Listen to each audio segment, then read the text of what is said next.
नमस्कार साथियों, राज कोचिंग में आप सबका स्वागत है। आइए हम आज इतिहास में पढ़ते हैं मौर्य वंश।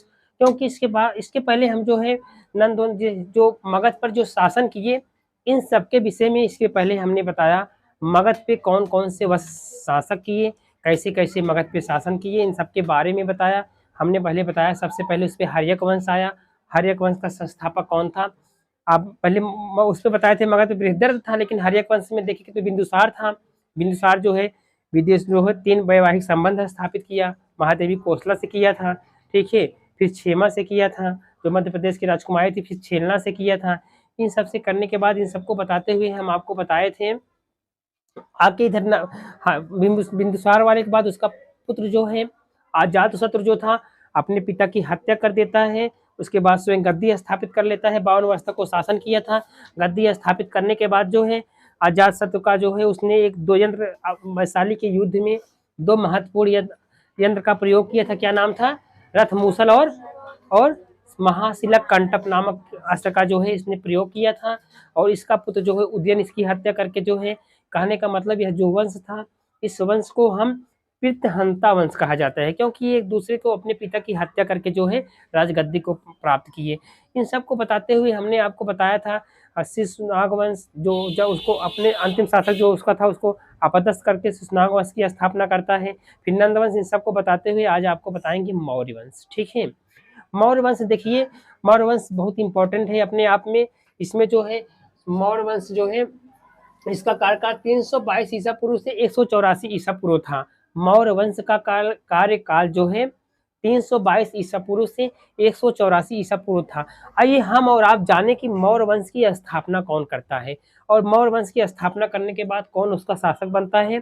तो मौर्य वंश की स्थापना जो करता है उस व्यक्ति का नाम है चंद्रगुप्त मौर्य। मौर्य वंश की जानकारी के हमें स्रोत क्या है? देखिए, किसी चीज की जानकारी के स्रोत होते हैं, पहले पुरातात्विक स्रोत होते हैं, साहित्यिक स्रोत होते हैं, ठीक है। उसके बाद जो होते हैं विदेशी विवरण। यही हर चीज के अगर हम इतिहास देखेंगे तो इतिहास भी जानने के ही स्रोत हैं। पुरातात्विक स्रोत हैं, विदेशी यात्रियों का विवरण है, साहित्यिक स्रोत। तो हमारा कहने का मतलब हम आइए जानिए मौर्य वंश के जानने का स्रोत पहले जानते हैं। और मौर्य वंश की जो स्थापना कौन करता है? चंद्रगुप्त मौर्य करता है। किसके सहयोग से करता है? उसका जो गुरु कौन थे?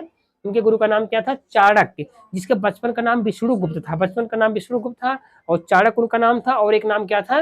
कौटिल्य था, ठीक है। क्योंकि जब ये चंद्रगुप्त जो है नंद घनानंद जो शासक था उसके दरबार में जाते हैं, तो घनानंद जो है वो बहुत प्रतिभाशाली शासक था। और जो है उसमें चंद्रगुप्त मौर्य का क्या कर दिया, इनका चंद्रगुप्त मौर्य के गुरु जो थे चाणक्य का क्या करता है? अपमान करता है। तो वही इन्होंने अपनी जटा को खोलते हैं और कहते हैं जब तक हम जो बदला नहीं लेंगे तब तक बांधेंगे नहीं। तब वे जाके चंद्रगुप्त मौर्य से मिलते हैं। कौन? चाणक्य जी। जब मिलते हैं उसी के सहायता से जो है घनानंद को पराजित करते हैं और मौर्य वंश की क्या करते हैं? स्थापना करते हैं। तो आइए थोड़ा सा हम बताते हैं इनकी जानकारी के स्रोतों में। मौर्य राजवंश के विषय में जानकारी के स्रोत हैं साहित्यिक। साहित्यिक स्रोत में कौटिल्य का अरसास, विशाखा दत्त का मुद्रा राक्षस। देखिए, मुद्रा राक्षस किसकी पुस्तक है? कभी कभी क्वेश्चन पूछता है तो विशाख दत्त की है। किसकी है? विशाख दत्त। और जो है चंद्रगुप्त मौर्य जो है विशाख दत्त जो है ये है। और कौटिल्य का अरसास जो है, इससे हमें मौर्य वंश की जानकारी मिलती है। किस वंश की जानकारी मिलती है? मौर्य वंश की।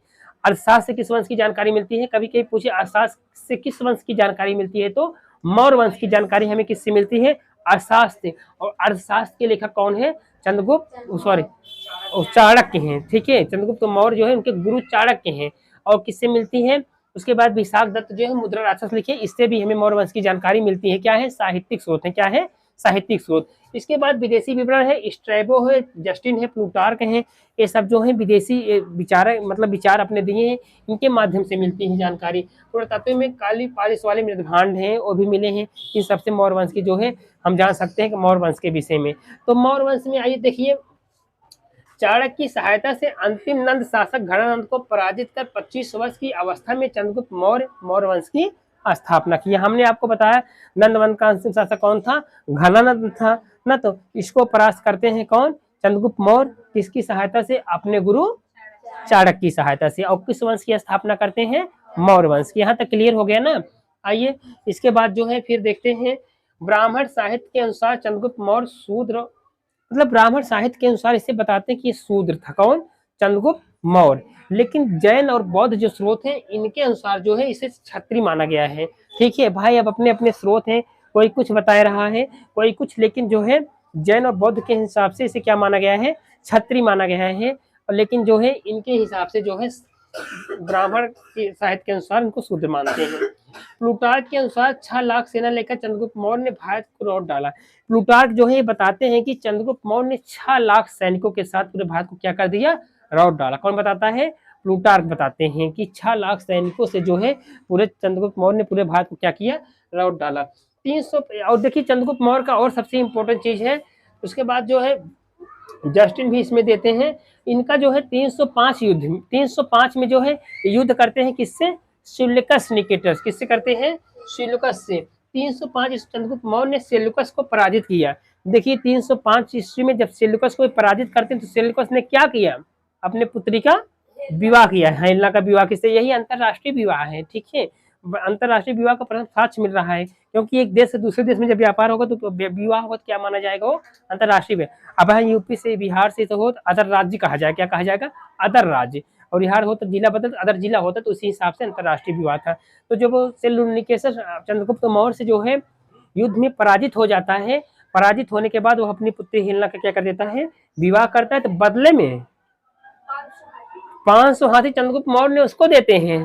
हाँ दहेज नहीं, दहेज नहीं, हाँ सहयोग करते हैं, चलो हम तुमको 500, उसमें हाथी का बहुत डिमांड था। ठीक है, हाथी का बहुत डिमांड, 500 हाथी चंद्रगुप्त मौर्य ने किसको देता है, हाँ बता रहे हैं, हाँ सेल्यूकस को। सेल्यूकस ने उसके बदले में जब दहेज बेटियों की शादी किया तो दहेज में क्या क्या दिया, दहेज में उसने हिरात, कंधार, काबुल उपहार में दिए। 3-3 इतना कुछ दहेज में दे दिए, हिरात दे दिए, कंधार, हाँ हाँ मकरान भी है, हाँ मकरान भी है, हेरात, कंधार, काबुल और मकरान, 4 राज्यों को उसने क्या किया, दहेज में। अब ऐसे समझा, वो 4 राज्य उनको क्या किए, हेलेना की शादी चंद्रगुप्त मौर्य करने के बाद दहेज में दिए, और चंद्रगुप्त मौर्य का कहने अपने समधी के 500 हाथी दिए, ये समझ लीजिए। ठीक है, और वो अपनी पुत्री की जब विवाह करते देंगे, ये हुआ।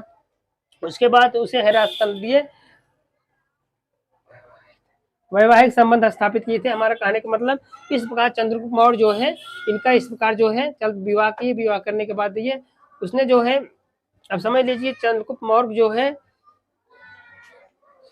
इसके बाद जो है वह जाते हैं अपने, उनके गुरु थे, क्या नाम था उनका, भद्रबाहु। ठीक है, भद्रबाहु से जो है 21 धर्म को मानते थे चंद्रगुप्त मौर्य, जैन धर्म के अनुयायी थे, जैन धर्म को मानते थे। जैन धर्म के जो उनके गुरु थे भद्रबाहु, जाके इनसे दीक्षा लिए। ठीक है, दीक्षा लेने के बाद चले जाते हैं कहाँ, कर्नाटक चले जाते हैं, श्रवणबेलगोला नामक स्थान है कर्नाटक में, श्रवणबेलगोला में जाते हैं। वो जो है संथारा प्रवृत्त होती है, क्या है, संथारा पवित्र के माध्यम से भोजन पानी छोड़ देते हैं। ठीक है, और वहीं बैठ जाते हैं, अपने प्राण को त्याग देते हैं। अब किसके मार्ग कहाँ गए, जैन संत, जैन संत कौन से, भद्रबाहु। ठीक है, उनसे दीक्षा लेने के बाद कहाँ जाते हैं, कर्नाटक, कर्नाटक श्रवणबेलगोला नामक स्थान पे जाते हैं, संथारा प्रवृत्त है, उसी के माध्यम से अपनी जीवन लीला क्या कर देते हैं, समाप्त कर देते हैं। ठीक है, चंद्रगुप्त मौर्य हो गए, बहुत संक्षिप्त में आपको बता रहे हैं। अब जब चंद्रगुप्त मौर्य होते हैं तो इसके बाद इनका पुत्र कौन होता है, बिंदुसार।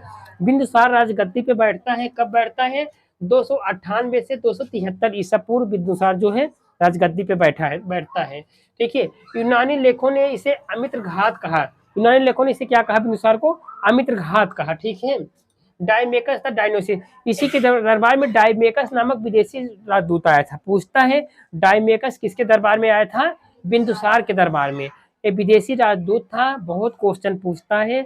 डायमेकस किसके दरबार में आया था, डायमेकस जो है किसके दरबार में आया था, बिंदुसार के। देखिए अशोक कैम डायनोसियस आया था, इसके कैम बिंदुसार आया था, और उसके कैम में क्या कहते हैं, और नहीं चंद्रगुप्त मौर्य, फिर बिंदुसार, हाँ ये सब चंद्रगुप्त मौर्य वाले में आया था ना, मेगास्थनीज आया था, इनके कैम बिंदुसार आया है, फिर उसके बाद डायनोसियस, अशोक में से मतलब सब राजदूत विदेशी आए। इसके बाद बिंदुसार सीरिया के शासक एंटियोकस प्रथम के बीच मैत्रीपूर्ण संबंध था। कहा कि मतलब बिंदुसार जब शासक था तो उसका जो है संबंध किससे था, एंटियोकस के शासक जो था उनसे बहुत अच्छा संबंध था। जब बहुत अच्छा संबंध था तो उसने उनसे 3 चीज मांगा। कहा है आप अपने यहाँ से 3 फेमस चीज को हमारे यहाँ भेज दीजिए। 3 फेमस चीज में क्या था जान रहे हैं, हाँ मीठी मदिरा। ठीक है, मीठी मदिरा उन्होंने मंगाया, और क्या मंगाया, सूखी अंजीर मंगाया, और एक दार्शनिक मंगाया। 3 चीज उसने मांगा। भाई कि उस दोस्ती हो जाए तो भाई कहें भाई तुम्हारे यहाँ की अंजीर बड़ी मीठी है, दाएं हमें अंजीर अपने यहाँ सूखी अंजीर भिजवाए दो, क्योंकि हाँ हाँ बताए रहे हैं। कहने का मतलब 3 चीजें मांग के हैं के बिंदुसार। बिंदुसार किससे 3 चीज मांग करते हैं? बिंदुसार सीरिया के शासक, कहाँ शासक रहे? सीरिया के शासक एंटियोकस से बीच दोनों एक संबंध रहा। जब संबंध अच्छा था तो कहा आप अपने यहाँ का मीठी जो है मदिरा हमारे यहाँ भेज दीजिए, सूखी अंजीर भेज दीजिए और एक अपने यहाँ दार्शनिक भेज दीजिए। एंटियोकस ने कहा ठीक है, हम आपकी बात मानते हैं। उसने मीठी जो है मदिरा भेज दिया, सूखी अंजीर भेज दिया, और उसने दास नहीं भेजा। कहा दास का भी दास हमारे यहाँ नहीं बिक जाते, ठीक है। 2 वस्तुओं को भेजा था और दास नहीं भेजा। यह जो है आजीवक संप्रदाय का अनुयायी था, ठीक है। अब यहाँ आइए समझिए, देखिए इसका पिता किस संप्रदाय का था? जैन था। और बिंदुसार किसका था? आजीवक बताए रहे हैं। यह आजीवक संप्रदाय का अनुयायी था। आजीवक संप्रदाय के संस्थापक कौन थे? मक्खल गोसाल। मक्खल गोसाल जो है ये आजीवक संप्रदाय के, ठीक है, अनुयायी थे। और उसके बाद जैन संप्रदाय के कौन थे? ऋषभदेव प्रथम थे। 23वें पार्श्वनाथ थे। 24वें महावीर स्वामी थे। और महावीर स्वामी को कहाँ ज्ञान प्राप्त हुआ? ऋषपालिका नदी और साल वृक्ष के नीचे। और जो गौतम बुद्ध थे वहां ना, आश्वस्त या पीपल वृक्ष के नीचे निरंजना नदी था उनका। इनका साल वृक्ष के नीचे ज्ञान प्राप्त हुआ। और इनको 12 वर्ष तपस्या के बाद, ठीक है, उनका 6वां वर्ष तपस्या के बाद। ऐसे बीच बीच में रिवीजन करेंगे, जैसे टॉपिक आ गया। अब आए जैन धर्म हमने बताया लगा, जैन धर्म इसे फोकस कर दिया। अब आजीवक संप्रदाय बताया लगे कि बिंदुसार आजीवक संप्रदाय का जो है अनुयायी था। तो आजीवक संप्रदाय बताया कौन इसके संस्थापक थे? मक्खल गोसाल। इसी हिसाब से जैसे टॉपिक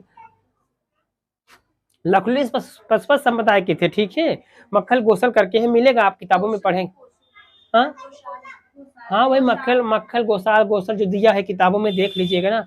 तो हमारे कहने का मतलब यह जो है आजीवक संप्रदाय के अनुयायी थे। इसके बाद 3 चीज इन्होंने मंगाया, मदिरा, सूखी अंजीर और एक दार्शनिक। वह जो है 2 वस्तुओं को भेजता है। कहा दार्शनिक मेरे यहाँ विक्रय नहीं होता है। कौन? सीरिया का शासक, ठीक है। उसके बाद दिव्यावदान के अनुसार बिंदुसार को तक्षशिला में विद्रोह करते हुए जो है जिसका दमन हो जाता है। इसके बाद बिंदुसार जो है आजीवक संप्रदाय का अनुयायी था, ठीक है। अब आइए इसके बाद बिंदुसार का पुत्र कौन होता है? हाँ अशोक महान। आइए अशोक के विषय में हम आपको बताते हैं। अशोक अब अशोक का कार्यकाल कितना होता है? 273 से लेके 273 से 200 ईसा पूर्व। देखिए इसमें दिया है 236 ईसा पूर्व, और आपकी रन कंपटीशन में 232 दिया है, 36 दिया है, तो लमसम वही है, लेकिन जानकारी करते रहिए, ठीक है। अब आइए अशोक के विषय में जानते हैं। अशोक तो जान रहे हैं बहुत महान सम्राट था, ठीक है। अशोक जो है एक कौन धर्म मानता था? अशोक बताते हैं कुछ लेखकों में, हाँ भाई बहुत, वही जब कलिंग युद्ध किया था तो वही 1 लाख जो है हत्या हुई, 50,000 घायल हुए, तो उसी में जो है इसने बौद्ध धर्म जो है अपना लेता है। तो भाई अशोक के विषय में बताते हैं। अशोक जो है अपने बताते हैं, अशोक जो है सिंहली अनुयायी के अनुसार, सिंहली अनुश्रुत के अनुसार अशोक ने अपने 99 भाइयों का कत्ल कर, सोचने वाली बात, 99 भाइयों को कत्ल कर तब सिंहासन स्थापित किया था।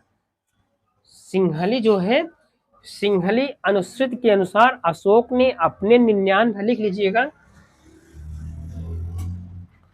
अशोक ने अपने 99 भाइयों की हत्या करके राजगद्दी प्राप्त की। किसके अनुसार? सिंहली अनुश्रुत के अनुसार। सिंहली अनुश्रुत के अनुसार, सिंहली अनुश्रुत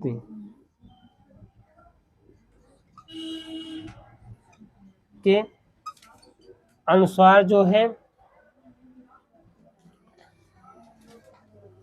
और देखिए दक्षिण भारत से प्राप्त मास्की और गुजरा अभिलेख से अशोक का नाम क्या मिलता है? अशोक मिलता है, ठीक है।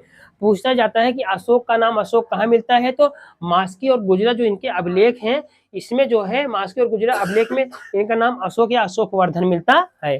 कभी कभी पूछता है अशोक वर्धन, अशोक का नाम किस अभिलेख में मिलता है? तो मास्की और गुजरात अभिलेख में जो है इनका नाम अशोक मिलता है। ठीक है, उसके बाद जो है देवानाम्परी इनकी उपाधि क्या थी? देवानाम्परी, देवानाम्परी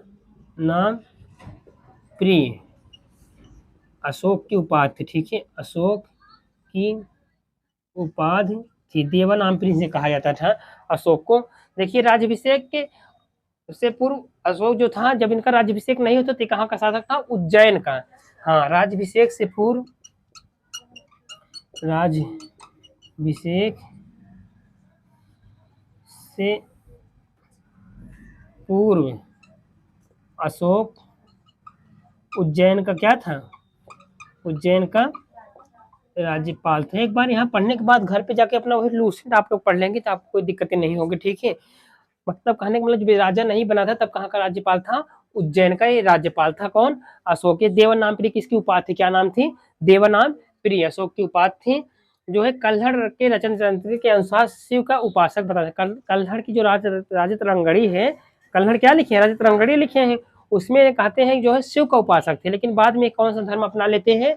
बौद्ध धर्म अपनाते हैं। कब? जब ये कलिंग पर आक्रमण करते हैं। कलिंग का आक्रमण के किस शिलालेख में है? 13वें शिलालेख में। बहुत इंपॉर्टेंट है, बहुत से क्वेश्चन पूछता कि इनका जो है कलिंग का आक्रमण किस शिलालेख में? तो इनका 13वें शिलालेख में है कलिंग का आक्रमण।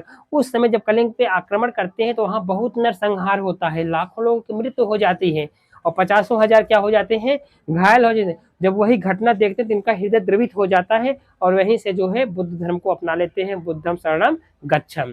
ठीक है, यहीं से जो है बुद्ध धर्म को अपना लेते हैं।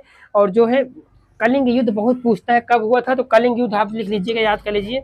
हाँ, बहुत अच्छा। कलिंग युद्ध 261 ईसा पूर्व। ठीक है, कलिंग युद्ध 261 ईसा पूर्व में हुआ। उसी में जो है अशोक जो है वो कर लेता है, जो है कलिंग युद्ध के बाद जो है बौद्ध धर्म में अपना लेता है। तमाम प्रकार की हत्याएं होती हैं और हाथी गुफा अभिलेख से प्रकट होता है कलिंग पर नंदराज नामक कोई शासक शासन कर रहा था। ठीक है, कहाँ से पता चला था?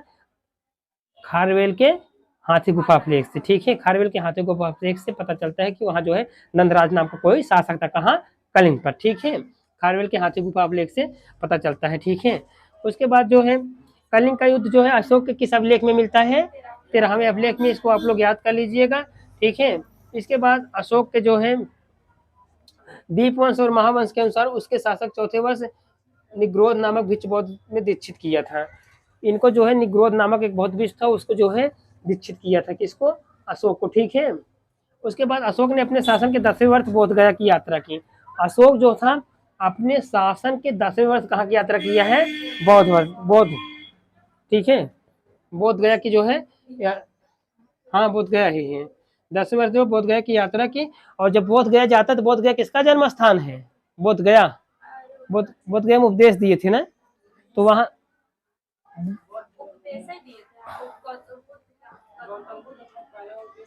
सारनाथ में तो ऋषिपत्तनम में दिए थे। बोध गया जब वो जाता है, बोध गया में वहां जो टैक्स था, कितना टैक्स था जानते हैं? 1/6 था, लेकिन घटाया कितना कर दिए थे? 1/8। यही पूछता है कि कहाँ जो है कर को घटाकर 1/8 कर देते हैं, तो बोध गया में। ठीक है, अपने शासन के 10वें वर्ष बोध गया जाते हैं, वहां टैक्स 1/6 था, घटा कितना कर दिए हैं?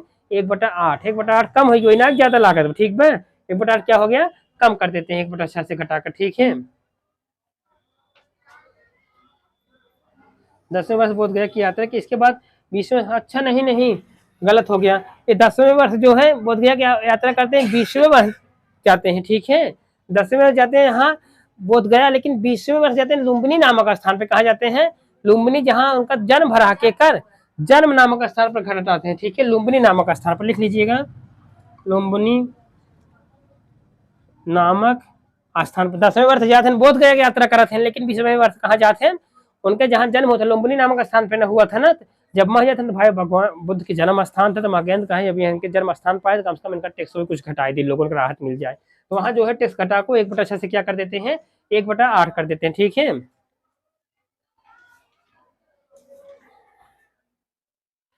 इसके बाद जो है अब अशोक के कुछ जो बाकी अभिलेख उपलेख हैं, इसके विषय में कल थोड़ा सा बताएंगे, क्योंकि आज समाप्त नहीं हो पाएगा। इनके विषय में थोड़ा सा कल बताएंगे, कौन इस अभिलेख में क्या कहे और कुछ अभिलेख में क्या कहे हैं। आइए छोटा सा आपको ट्रिक बता देते हैं। एक छोटा सा ट्रिक है कि जो है कैसे कैसे जानेंगे कौन किसका पुत्र था, कैसे कैसे शासन किए। हाँ, यही है वही।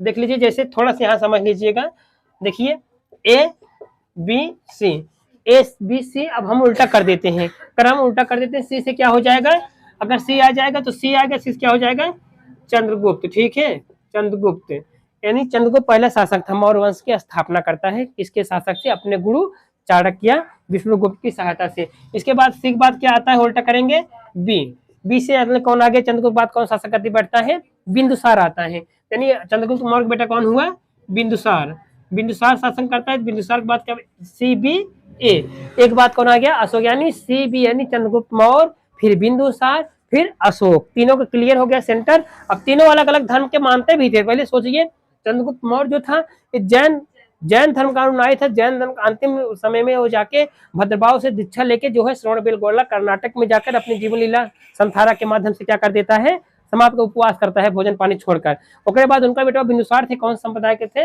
ये आजीवक संप्रदाय के थे, सोचिए, और आजीवक संप्रदाय के, और इनका पुत्र कौन था, अशोक था। अशोक किस संप्रदाय को मानता है, वो पहले शिव को मानता था, लेकिन बाद में जब कलिंग युद्ध हुआ रामी शिलालेख में, जब उसने इतना नरसंहार देखा तो बुद्धम शरणम गच्छामि, बौद्ध धर्म को मान लिया, ठीक। उनके केम चंद्रगुप्त मौर्य के दरबार में कौन आया था, चंद्रगुप्त द्वितीय दरबार में आए रहा, फाहियान मेगास्थनीज आया था, ठीक है।